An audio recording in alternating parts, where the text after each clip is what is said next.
3300টা বটলেৰে নিৰ্মিত এখন বিশেষ নাও।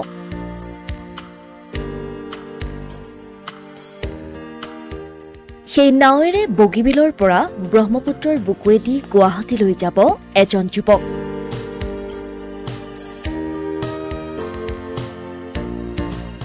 উদ্দেশ্য ব্ৰহ্মপুত্ৰৰ চাপৰিসমূহ প্লাষ্টিক মুক্ত কৰাৰ। এওঁ বুমণি ওৰফে ধীৰাজ বিকাশ গগৈ। এওঁৰ আছে এটা ব্যতিক্ৰমী সপোন। হয়, প্লাষ্টিকৰ পেলনীয়া বটলেৰে নিৰ্মিত এখন নাওত উঠি বগীবিলৰ পৰা ভৰা বাৰিষাত ব্ৰহ্মপুত্ৰৰ বুকুৱেদি গুৱাহাটীলৈ যাবলৈ ওলাইছে ডিব্ৰুগড়ৰ বুমণি ওৰফে ধীৰাজ। এই প্লাষ্টিকৰ নাওখনেৰে ব্ৰহ্মপুত্ৰৰ কোবাল সুতফালি গৈ থকা অৱস্থাত বুমণিয়ে বিশাল নদীখনত উপঙি থকা প্লাষ্টিকৰ পেলনীয়া বটল আৰু প্লাষ্টিকৰ আৱৰ্জনাসমূহ বুটলি বুটলি গুৱাহাটী পাবগৈ। তাৰ বাবে দুটাকৈ ড্ৰাম বান্ধি লৈছে নাওখনত। প্ৰকৃততে অসমীয়া জাতিৰ আয়ুসৰেখা ব্ৰহ্মপুত্ৰখন প্ৰদূষণমুক্ত কৰাৰ এক ক্ষুদ্ৰ প্ৰয়াস এয়া বুমণিৰ। লৈছিলোঁ 2021ৰ পৰা যে কি ব্ৰহ্মপুত্ৰখন প্লাষ্টিক মুক্ত কৰা।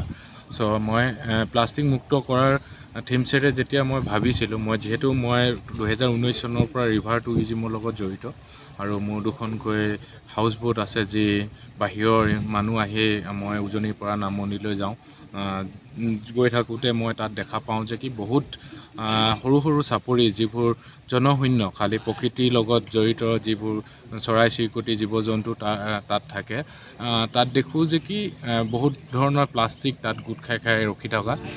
প্লাষ্টিক মুক্ত ব্ৰহ্মপুত্ৰ এই থিম লৈ দুঃসাহসিক যাত্ৰাৰে ব্ৰহ্মপুত্ৰক প্ৰদূষণ মুক্ত কৰাৰ লক্ষ্য বান্ধি লোৱা এইগৰাকী যুৱকে বিগত প্ৰায় 3টা মাহে ব্ৰহ্মপুত্ৰ নদীৰ পাৰত আহি লাগি থকা প্লাষ্টিকৰ পেলনীয়া বটলসমূহ বুটলি মুঠ 3300টা বটলেৰে নিৰ্মাণ কৰি উলিয়াইছে এই বিশেষ নাওখন। মোৰ বগীবিলত পৰি থকা যি প্লাষ্টিক বটলছবোৰ গোটাই লৈ এখন নাও সাজি মই এটা যাত্ৰা আৰম্ভ কৰিছিলোঁ ডিব্ৰুগড়ৰ পৰা মাজুলীলৈ। আৰু মাজুলীত তেতিয়াই মই সেইটো যাত্ৰাতে মই যিমান চাপৰি আছে চাপৰিবোৰক প্লাষ্টিক উঠাই আনিছিলোঁ, উঠাই মই লৈ আহিছিলোঁ। 28 ফুট দীঘল 5 ফুট বহল নাওখন লৈ বুমণিয়ে আগন্তুক 1 জুনত গুৱাহাটীলৈ যাত্ৰা আৰম্ভ কৰিব।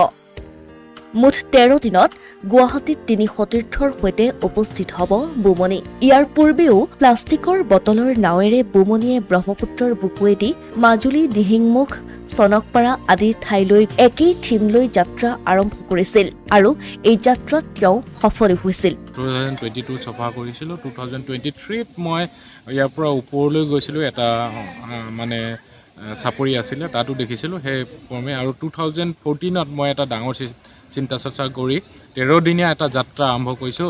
অহা ইংৰাজী 1 জুন 2024ত মই শনিবাৰে মই এটা যাত্ৰা আৰম্ভ কৰিছোঁ পুৱা 9টা বজাত ডিব্ৰুগড়ৰ বগীবিলৰ পৰা গুৱাহাটী। আৰু ইয়াতে মই এখন বোট বনাই লৈছোঁ, যিখন বোট প্ৰায় 3300 বটলে বনোৱা হৈছে এই বোটখন। আৰু ইয়াৰ দীৰ্ঘতা হৈছে 33 ফুট আৰু বহল হৈছে 5 ফুট।